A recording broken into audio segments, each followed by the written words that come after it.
It is official. Our marketing for the amazing programs linked down below is done. The prices will go up the largest they've ever gone up at the end of this month. So May 31st is the deadline. The prices are gonna jump the largest amount they ever have before, because now I got a marketing team and somebody's gotta pay for them. So if you wanna take advantage of the coupon code linked down below, to the moon, you get daily live streams with me for at least the next 6 months where I can interact with you and answer your questions.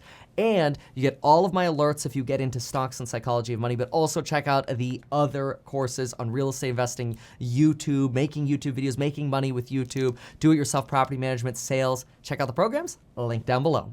Who will win between Cathie Wood and Michael Burry? Folks, in this video, we are going to talk about the potential pathways for inflation versus deflation and what it means for our investments. We'll also compare what some investment strategies might look like for the two different scenarios. But first, let's get into what the two different scenarios are. Okay, folks, it's very simple. On one hand, you have Cathie Wood, legendary investor over at ARK Invest with over $40 billion of assets under management. Fund has performed phenomenally last year with returns in excess of 130%. Of course, this year has been a little bit of a rougher start. And a lot of this has to do with inflation expectations. See, Cathie Wood invests in a lot of high future growth companies. Companies that are the companies of 10 years from now, not of yesterday or today. That means we're projecting and forecasting earnings in the future, which those earnings in the future become less valuable when there's inflation. See, if there's zero inflation, $10 today is basically the same as $10 10 years from now if there's no inflation. But if there's a lot of inflation, then $10 today is worth way more than $10 10 years from now, because that $10 10 years from now might only be worth $5 because inflation has worn away how much that money can purchase. That bill is still $10, but maybe if a coffee now costs you $10 instead of $2 at McDonald's, well, you've had some inflation, or you've lost purchasing power, right? So where does Cathie stand here? Well, Cathie has not changed her strategy at all. Cathie is stuck with high growth style companies, and we're going to go specifically through her portfolio in just a moment. But Cathie's belief is that, yes, the Federal Reserve may have to adjust bond purchases within the next year to 2 years sooner than the market expects.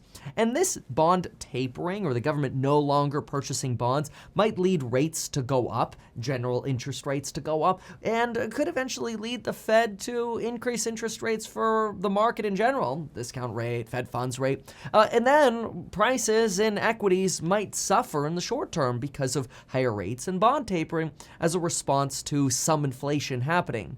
However, Cathie's overarching principle is not to be fearful of inflation or rates slightly moving up. Instead, Cathie is much more worried that, sure, we might have some volatility because of inflation now, but we have to be more worried about deflation. See, Cathie believes there are two massive forms of deflation actually fighting modern economies. One is very natural, and it's called technological deflation. This is when, for example, I bought a 40-inch TV thinking I was really brilliant at 16, spent the first $2,000 I had on a 40-inch TV. Now, if you're going, oh my gosh, you spent $2,000 on a 40-inch Sony Bravia TV, they're only like $200 now. Bingo, deflation. Things become less cheap, and our quality, the quality of products, goes up over time. And that actually introduces even another form of inflation. So you've got technological deflation, and then sort of fork one is it's cheaper to make things, so we can reduce prices as more competition forces prices down, like that TV.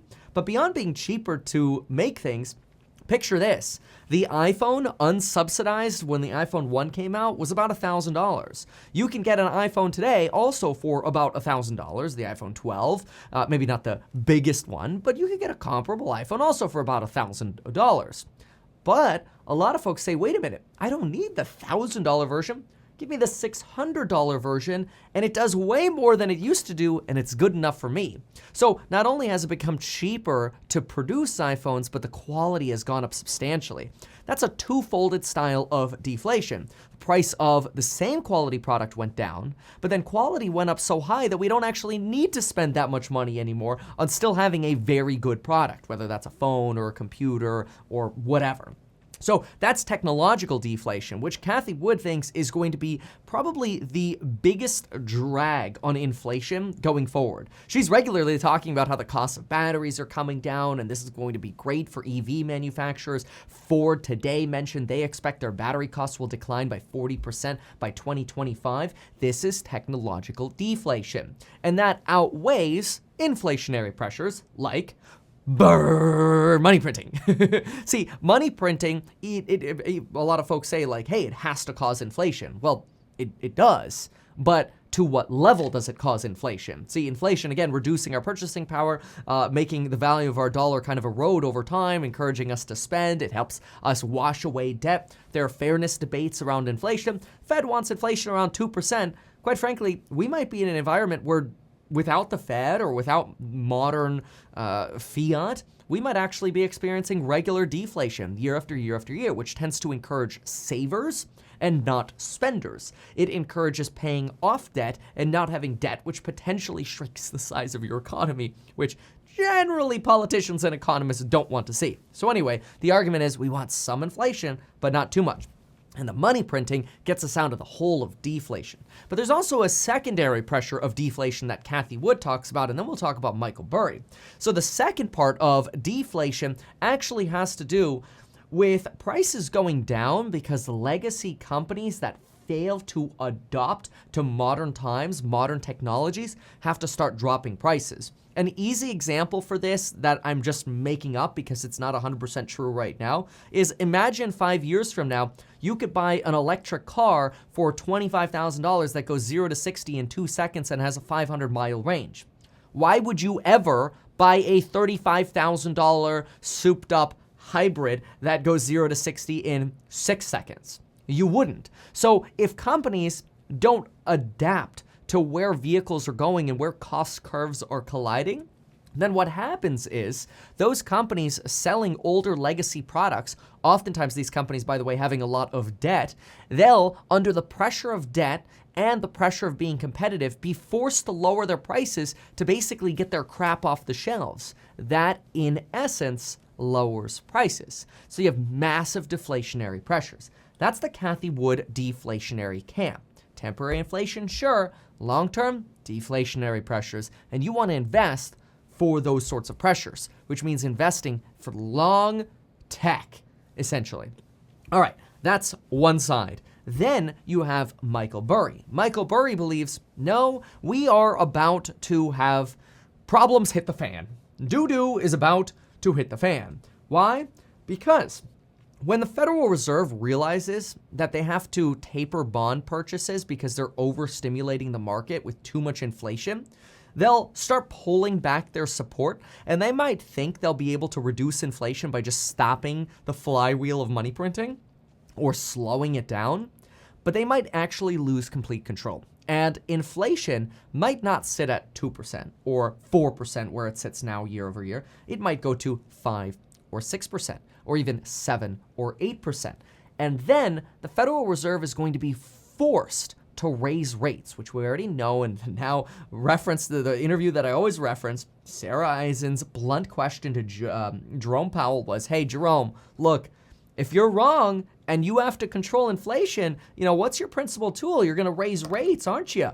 Jerome Powell goes, well, yeah, that is our principal tool. So in other words, Michael Burry, knowing this, picks up on, okay, so what you're saying is when you lose control of inflation, you're going to jack up interest rates. That's going to jack up short-term borrowing costs for companies. That's going to jack up interest rates on any kind of variable rate debt. That's going to hurt the commercial real estate sector, or anybody, again, with variable rate debt. That's going to hurt people with consumer debt. That's going to hurt people with credit cards and variable rates on their car loans or variable rates on their student loans. we could potentially get pushed into an economic oblivion thanks to the Federal Reserve's money printing and countries and central banks throughout the world printing about 25% of the world's currency in circulation, which could lead to basically a mega reset or mega collapse greater than the 2008 recession, greater than the 2020 crash, and ultimately force companies into liquidation, bankruptcies, people losing their jobs, a real severe, drawn-out depression, and then a slower, cleaner, leaner recovery. So those are the two projections for Michael Burry for inflation and Cathie Wood. Now, let's go ahead and take a brief look at Michael Burry's portfolio, and then let's take a brief look at Cathie Wood's portfolio. So let's go ahead and pull these up. What do we have here? We have Michael Burry's portfolio is about 8.3% CVS, 7.8% in telecommunications, and then invests in things like supermarkets, pharmaceutical companies, iron and steel mills, REITs, so real estate investment trusts, drilling and oil. This is very, very different from something like newspapers, very different from something that you would see, for example, at Cathie's ARC. And now my computer is pinwheeling because it's concerned about all of the inflation that's coming. But the good news is you could still get 2 free stocks with Webull via the link down below when you deposit just $100. They will give you 2 free stocks worth up to $1,850. All right, let's go to cathiesarc.com. And over here, if we go to combined portfolio, you will see that Cathie's portfolio is 7% weighted towards Tesla, 4.9% weighted towards Teladoc, and other companies include Square, Roku, Shopify, Coinbase, Twilio, Coinbase now at 2.56%, Exact Sciences, Zillow, Zoom, Unity, Spotify, CRISPR, 10x Genomics, Twitter, Palantir, DocuSign, UiPath, DraftKings, Invitae, and so on and so forth. Very, very, very different investing styles for extremely different world views. So folks, what do you think? Which side are you on? Either way, I'd love to hear from you. Just make sure to check out the amazing programs linked down below. Our new marketing is ready to go, and the price will be going up the largest amount it's ever gone up before next week. And thank you so much for watching. We'll see you soon.